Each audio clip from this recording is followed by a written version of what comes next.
Chers amis résistants, bonjour. Écoutez, aujourd'hui, rendant hommage à François Cavada, je vous dirais qu'on va aller dans le petit coin de l'ignorant qui ne demande qu'à s'instruire. On va parler science et on va parler philosophie. N'ayez pas peur, hein, ne me quittez pas immédiatement, hein. C'est passionnant, vous allez voir. D'abord un petit peu science, pourquoi? Parce qu'en ce moment, vous savez qu'au niveau mondial, on débat beaucoup des questions du climat. Il y a un rapport du GIEC, Groupe international d'études sur le climat, qui a été rendu, qui est de plus en plus alarmant sur l'évolution de la température globale de la Terre. La Terre se réchauffe, d'année en année, on bat des records. Et cela, évidemment, va avoir des incidences sur l'économie humaine, mais après tout, l'homme est coupable, on va voir pourquoi, et en même temps sur la nature qui, elle, n'y est pour rien, et qui subit les sécheresses, qui subit les hausses de température, les canicules, avec toutes les incidences que ça peut avoir sur la faune, sur la flore. Alors, bon, des gens se mobilisent. Il y a eu en Alsace ces jours-ci une réunion, une formation de gens qui, très intelligemment, se forment à la désobéissance civile. Vous savez, de Henry Thoreau, ce philosophe américain du 19e siècle, qui enseignait comment désobéir à l'État et qui refusait par exemple de faire la guerre et de financer la guerre. Bon, là les gens réfléchissent comment ébranler le capitalisme qui est à l'origine des malheurs du monde, malheurs écologiques et malheurs sociaux. Alors, pourquoi y a-t-il réchauffement climatique? Et d'abord, est-ce qu'il y a vraiment un réchauffement et pourquoi l'homme en est-il coupable? Pour les Américains, pour Trump aux États-Unis, pour Bolsonaro au Brésil, l'homme n'y est pour rien, il n'y a pas de réchauffement, circuler, il n'y a rien à voir, on continue, on favorise les lobbies, lobby agricole, lobby industriel, pas de pitié pour la terre, pas de pitié pour la nature, on continue toutes les activités. Alors il faut tout simplement, très simplement, expliquer ce qui se passe. Ce qui se passe, et je vais être très concis si vous voulez bien, pour ne pas vous ennuyer avec ces questions techniques, c'est que le climat, ça se passe dans ce qu'on appelle la troposphère. La troposphère, c'est cette partie de l'atmosphère qui entoure notre globe. Elle a à peu près 10 000 mètres, 10 km d'épaisseur, cette troposphère. C'est là où se forment les orages, où il fait beau, où il ne fait pas beau, les anticyclones, les cyclones. Cette troposphère, qui a à peu près 10 km d'épaisseur, qui entoure la Terre, 8 km au niveau des pôles et un peu plus au niveau de l'équateur, ça monte jusqu'à 15 km, est composée de gaz. Vous le savez, vous avez tous appris ça, c'est l'atmosphère. 78% à peu près d'azote, qui est un gaz simple, et 21% d'oxygène, qui est en fait de l'oxygène combiné, c'est-à-dire ces deux atomes d'oxygène, ça forme 21 et 18, et 78, ça fait 99% de notre atmosphère. 1% restant, c'est des gaz rares, notamment de l'argon. Et puis, il y a des traces dans l'atmosphère d'autres gaz, de gaz carbonique, CO2, et d'un autre gaz que vous connaissez aussi très bien et qui est très vital, c'est la vapeur d'eau qui vient des océans. Or, ces gaz-là, le gaz carbonique et la vapeur d'eau, sont présents dans l'atmosphère au niveau de traces. À peu près, je vous donne des chiffres, 0,35% de gaz carbonique, 0,25% de vapeur d'eau. Ce qui fait que les scientifiques, plutôt que de parler de pourcentage, parlent de ppm, particules par million. Et qu'est-ce que l'on observe? On observe qu'avec l'ère industrielle, les ppm de gaz carbonique dans l'atmosphère sont passés de 200 à 400 à peu près aujourd'hui, et que ce chiffre augmente. Alors là, ce n'est pas une opinion, ce n'est pas je crois ou je ne crois pas à l'action de l'homme sur la Terre. Ce sont des constatations, des mesures scientifiques, et M. Trump ne peut pas nier ces mesures. La composition de l'atmosphère se modifie du fait de l'utilisation notamment de tous les carburants fossiles, pétrole et charbon, que l'homme utilise depuis 2 siècles pour le charbon, depuis 2-3 siècles, et depuis 1 siècle surtout pour le pétrole. Donc, ces combustions, pour le transport, pour le chauffage, pour l'industrie, pour l'agriculture, modifient la composition de l'atmosphère. Et la quantité de gaz carbonique augmente, comme la quantité de méthane, qui est CH4. Alors, sans entrer dans les détails, je vous donne l'explication, parce que tout ça, vous l'entendez à longueur de journée, dans les radios, les télévisions, tous les soirs, on vous en parle, ou si vous achetez n'importe quel journal, n'importe quel magazine, vous le lirez. Je vais maintenant vous expliquer, vous le saurez, vous voyez, on est dans le coin de l'ignorant qui demande qu'à s'instruire, parce que moi-même, je suis un passionné de science et de reste, il faut toujours apprendre. Pourquoi est-ce qu'un gaz a un effet dit de serre? Pourquoi est-ce qu'un gaz réchauffe la Terre, par exemple? La Terre est chauffée par le Soleil, ça, vous le savez, c'est banal. Ce sont les rayons du Soleil qui, en frappant l'atmosphère, puis le sol, puis les océans, réchauffent notre planète. Et notre planète, surtout pendant la nuit, restitue la chaleur reçue du Soleil par ce qu'on appelle un rayonnement infrarouge. Or, certains gaz ont la particularité de freiner le rayonnement infrarouge, donc de ralentir le refroidissement de la Terre. Et quels sont ces gaz? Eh bien, ce sont des gaz qui sont des gaz composés de 3 atomes avec 2 atomes différents. Alors, en concret, l'oxygène de l'air, c'est O2.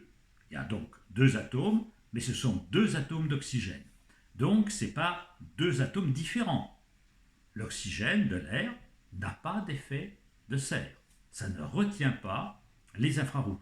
L'azote, qui est un composé simple, ne retient pas non plus les infrarouges, donc n'a pas d'effet de réchauffement. En revanche, le gaz carbonique, vous connaissez la formule chimique, c'est CO2. Ça veut dire quoi? Un atome de carbone et 2 atomes d'oxygène. Donc là, vous avez 3 atomes combinés pour former une molécule de gaz carbonique, dont 2 différents, carbone et oxygène. Le méthane, sa formule chimique, c'est CH4. C'est-à-dire un atome de carbone et 4 atomes d'hydrogène. Donc vous avez bien 2 corps de base différents, le carbone et l'hydrogène, et plus de 3 atomes dans le méthane. Donc le méthane est un gaz à effet de serre. Et H2O, alors ça vous connaissez tous, H2O vous en buvez tous les jours, c'est de l'eau, c'est l'eau. Mais la vapeur d'eau dans l'atmosphère est également un gaz à effet de serre. H2O, 2 atomes d'hydrogène, 1 atome d'oxygène, donc voilà des gaz à effet de serre. Alors, comme l'homme, par son industrie, par son agriculture, par ses transports, augmente la quantité de gaz carbonique, et par l'élevage du bétail, augmente le CH4, c'est-à-dire le méthane dans l'atmosphère, l'homme provoque en effet un réchauffement planétaire. Et ce réchauffement planétaire, il est scientifiquement démontré, je viens de vous l'expliquer très sommairement, excusez-moi d'avoir été un peu schématique et un peu technique, mais je crois que ça peut être intéressant, vous avez compris maintenant comment ça se passe. Alors, qu'est-ce qu'on peut en tirer comme conséquence? Bien, les gens vont vous dire, vous savez, dans 50 ans, dans 80 ans, il va se passer telle et telle chose, parce que le taux de gaz carbonique va nécessairement continuer à croître dans l'atmosphère, donc on va vraiment vers des réchauffements graves de 4 ou 5 degrés sur la planète. Oui. Mais c'est là que je vais faire un peu de philosophie et quitter la science pour faire de la philo. Mes amis résistants, dans 50 ans, dans 80 ans, mais nous ne serons plus là. Nous ne serons plus là. Et à la limite, on pourrait dire, vous savez, on s'en fiche un peu. Qu'est-ce qui va se passer après? Nous serons dans notre néant éternel. Nous serons redevenus poussière d'étoiles, ce que nous étions. Donc on pourrait être complètement indifférent et se dire, dans la mesure où on sera mort, de toute façon, après nous, ce ne sera pas le déluge, puisqu'il va peut-être moins pleuvoir, mais en tout cas, la fin du monde, ça nous préoccupe pas, puisque la fin de l'individu sera là. Et c'est une question philosophique. Est-ce que nous sommes capables, nous les humains, de nous intéresser à autre chose qu'à nous-mêmes? Ça paraît évident. Certains vont dire, non, on a le souci de l'espèce, on a le souci de l'humanité, on vit pour l'humanité, il faut penser aux autres, il faut penser à nos enfants, comme on dit, il faut penser aux générations futures. Ouais, ça, on le dit sur le coin de la table, et puis on passe très vite à autre chose et on oublie tout ça. Et en fait, si on peut vendre notre terrain en terrain constructible, si on est maire et qu'on peut bétonner un endroit, développer un port, développer une route nouvelle, on continue comme avant. Et le souci de la planète, vous savez, ça passe après. Que les autres fassent de l'écologie, qu'on protège la forêt au bout du monde, mais chez nous, laissez-nous faire notre rond-point, laissez-nous faire notre petit centre commercial de plus, c'est pas ça qui va changer les choses. Alors je vais vous dire que là, c'est une question en effet très grave sur le plan philosophique. Est-ce qu'on est capable, nous les humains, d'atteindre suffisamment d'altruisme pour penser vraiment à l'autre, pour penser à autrui? Et puis, réfléchissons à quelque chose. L'humanité, est-ce que ça existe? Vous ne pouvez pas serrer la main de l'humanité. L'humanité, c'est une entité abstraite. C'est après tout un composé d'individus. Moi, je ne connais que des individus. Il y a actuellement sur la Terre 7 milliards 500 millions d'individus. Il n'y a pas d'humanité sur la Terre. L'humanité, vous ne la rencontrerez pas. Vous rencontrerez des femmes, des hommes, de tous âges, de toutes conditions, de tout aspect, mais vous ne rencontrerez pas l'humanité. L'humanité, ça n'existe pas.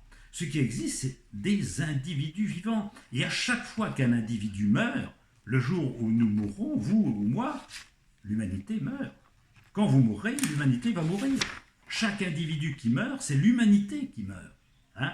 Ça, c'est très important à comprendre. C'est pour ça que moi, je suis ce qu'on appelle un biocentrisme. C'est-à-dire que je considère que l'être vivant, c'est tout.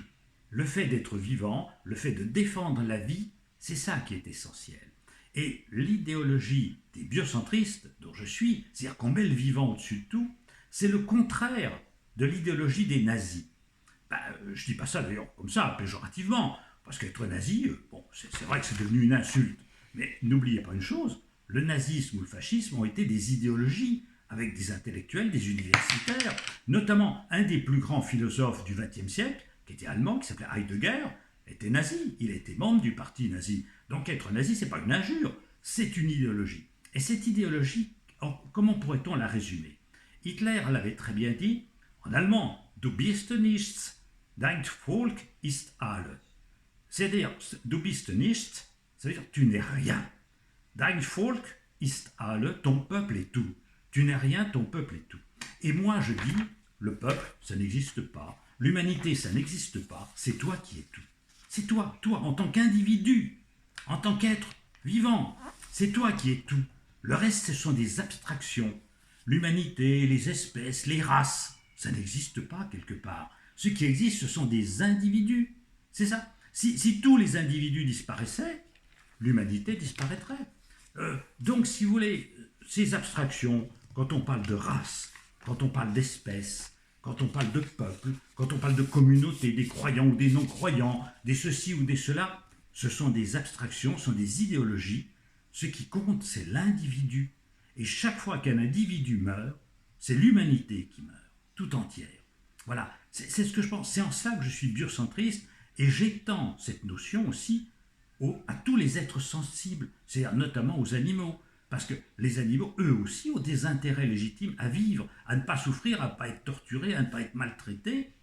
Et tout individu qui meurt, toute vie qui s'éteint, c'est un drame quelque part. Alors évidemment, ça laisse l'univers complètement indifférent, mais rassurez-vous, si l'humanité entière, c'est-à-dire que c'est les 7 milliards 500 millions d'êtres humains qui sont sur cette planète disparaissaient, ça ne ferait pas frémir une seule étoile, ça n'empêcherait pas la course des planètes, ça n'arrêterait pas le cours du temps, ça ne changerait rien du tout, ça ne ferait pas frémir l'univers. Nos vies, malheureusement, ne pèsent pas lourd. Et pourtant, une vie, c'est tout. C'est tout. Voilà. Bon, écoutez, aujourd'hui, j'espère avoir effleuré avec vous quelques sujets de réflexion. D'abord, en vous expliquant pourquoi la Terre se réchauffe et en quoi l'homme est responsable de ce réchauffement climatique. Et en vous expliquant pourquoi la vie, votre vie, est ce qu'il y a de plus important. C'est ce qui est supérieur, c'est ce qui dépasse tout le reste, qui dépasse les idéologies, qui dépasse les partis, les religions, les philosophies et tout ça. Alors, on continue. Je vous donne rendez-vous dans quelques jours pour d'autres réflexions. À bientôt, amis résistants, et surtout, ne lâchez rien. Vous savez que la convergence des luttes, c'est ça qui compte pour l'écologie, pour le social. À bientôt.